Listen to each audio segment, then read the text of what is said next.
তো বাড়িতে কার্ডিও করিয়ে আমি চলে গিয়েছিলাম জিমে। আর আজকে জিমে ছিল আমার লেগ ওয়ার্কআউট।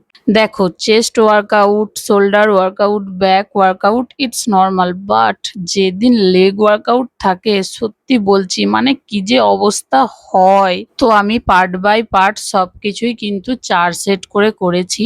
আর দেখো, শুধু কিন্তু জিম করলে এক্সারসাইজ করলেই হবে না, তার পাশাপাশি কিন্তু তোমাদেরকে ডায়েটটাও সুন্দরভাবে করতে হবে।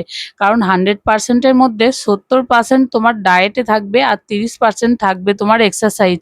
তো ডায়েট যদি না মেনটেন করতে পারো তাহলে কিন্তু কোনো দিনই তুমি রোগা হতে পারবে না।